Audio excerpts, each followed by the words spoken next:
Bismillahirrahmanirrahim. Assalamualaikum warahmatullahi wabarakatuh.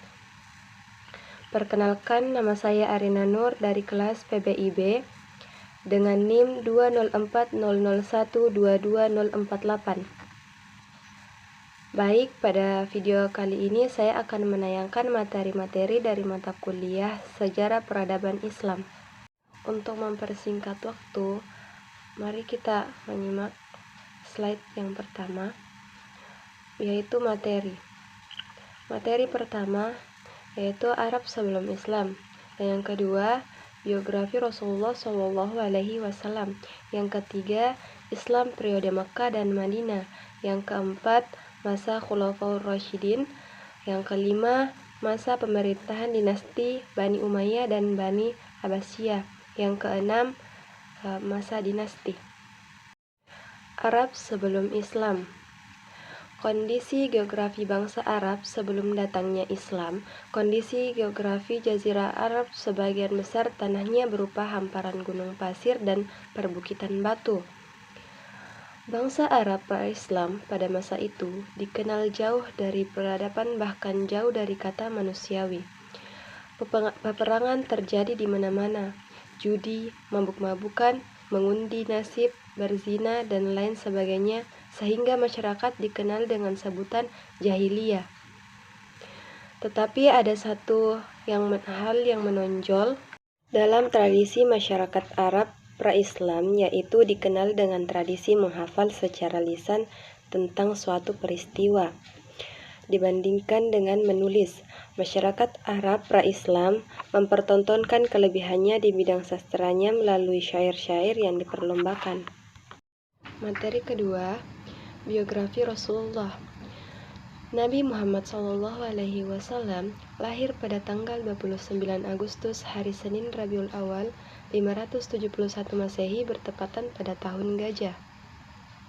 Pada usia 6 tahun, beliau menjadi anak yatim piatu setelah Aminah meninggal.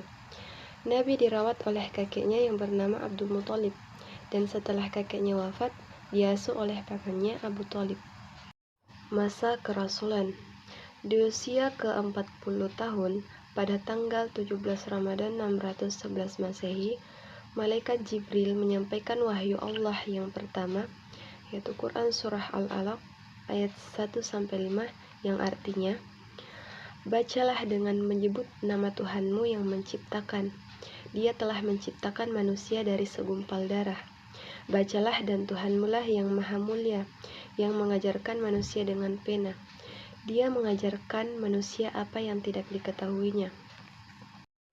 Rasulullah SAW wafat tepat pada usia 63 tahun, Senin Rabiul Awal 623 Masehi. Materi ketiga, Islam periode Makkah dan Madinah.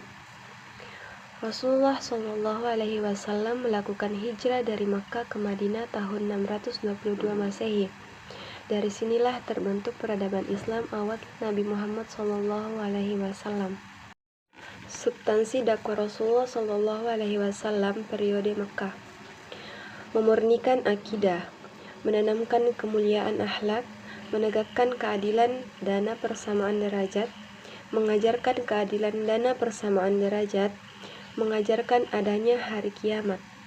Strategi dakwah Nabi Muhammad SAW di Madinah: membangun masjid sebagai pusat kegiatan dakwah, melakukan perjanjian dengan kaum Yahudi Madinah, mempersaudarakan kaum Muhajirin dan Ansar, membangun ekonomi rakyat dengan mendirikan pasar. Adapun kemajuan yang dicapai Nabi Muhammad SAW di Madinah: membangun masjid, mempersaudarakan antara kaum Muhajirin dan kaum Ansar, diperdamaikan antara suku Khazraj dan suku Aus, membentuk kekuatan dan politik Islam. Materi keempat, masa Khulafaur Rasyidin.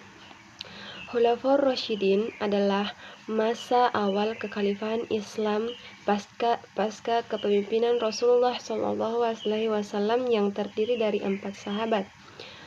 Yang pertama, Abu Bakar, yang kedua Umar bin Khattab, yang ketiga Utsman bin Affan, yang keempat Ali bin Abi Thalib, di mana di antara keempat khalifah tersebut memiliki masa pencapaian yang berbeda-beda, baik dari sisi hegemoni pemerintahan, kemampuan perekonomian, hingga ekspansi Islam di negara-negara lainnya. Pencapaian peradaban Khulafaur Rasyidin menjaga keutuhan Al-Quranul Karim dan mengumpulkan dalam bentuk mushaf pada masa Abu Bakar, memperlakukan mushaf standar pada masa Utsman bin Affan. Keseriusan mereka untuk mencari-cari serta mengajarkan Al-Quran dan As-Sunnah. Maka dari itu, pada masa Utsman, sahabat-sahabat mulai menyebar ke pelosok untuk menyiarkan agama Islam dengan berpegang teguh pada Al-Quran dan As-Sunnah. Sebagian orang yang tidak senang kepada Islam, terutama dari pihak orientalis abad ke-19, banyak yang mempelajari fenomena Futuhat al-Islamiyah. Mereka mengatakan bahwa futuhat ini adalah perang dengan motif ekonomi, yaitu mencari kekayaan negeri yang ditundukkan. Islam pada masa awal tidak mengenal pemisahan antara dakwah dan negara, antara dai maupun panglima. Tidak dikenal orang yang berprofesi sebagai dai. Para khalifah adalah penguasa, imam sholat, mengadili orang yang berselisih, dai juga panglima perang. Materi kelima, masa pemerintahan dinasti Bani Umayyah dan Bani Abbasiyah. Dinasti Bani Umayyah mengalami kemunduran baik itu di bidang politik, ekonomi, dan sebagainya. Terlebih setelah kekuasaan Hisham bin Abdul Malik, tak ada khalifah yang dapat diandalkan. Para khalifah mabuk-mabukan, korup, serta pada khalifah tak dapat menghentikan pemberontakan yang dikarenakan perebutan kekuasaan. Ditambah bangkitnya dinasti Abbasiyah yang semakin kuat serta bangkit. Adapun kemajuan yang dicapai dinasti Bani Umayyah dan dinasti Bani Abbasiyah. Kemajuan yang telah dicapai pada masa dinasti Umayyah meliputi beberapa bagian diantaranya. Pemisahan kekuasaan, pembagian wilayah, bidang administrasi pemerintahan, bidang organisasi keuangan, bidang arsitektur, bidang pendidikan. Dan adapun tantangan dan kemunduran dinasti Bani Umayyah dan dinasti Bani Abbasiyah. Perang saudara antar sesama Bani Umayyah, konflik antara Qai dan Yaman, diskriminasi terhadap kaum Mawali, perebutan kekuasaan, persaingan antar bangsa, kemerosotan ekonomi. Materi keenam, masa disintegrasi. Secara khusus, arti disintegrasi adalah bentuk perilaku setiap individu atau masyarakat yang hidup dalam keadaan ketidaktahuan. Penyebabnya bisa dengan adanya perubahan sosial yang terus-menerus terjadi di setiap sisi kehidupan.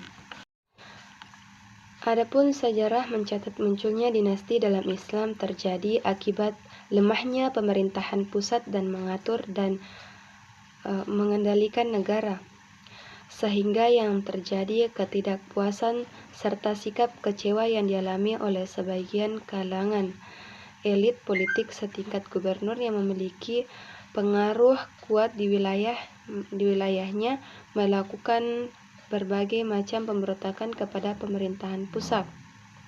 Selain itu, juga akibat terjadinya perebutan kekuasaan yang tidak sehat, sehingga terjadi perpecahan di dalam pihak negara sendiri. Karena ketidakstabilan dalam tubuh istana membuat negara saat itu kehilangan wibawa dan pengaruhnya, sehingga dari situ muncullah berbagai gerakan yang akhirnya berusaha memisahkan diri dari negeri. Itulah materi yang saya sampaikan, semoga pembelajarannya bisa kita amalkan. Mohon maaf jika ada kesalahan kata. Syukron ala ihtimamikum. Wal akhir, wassalamualaikum warahmatullahi wabarakatuh.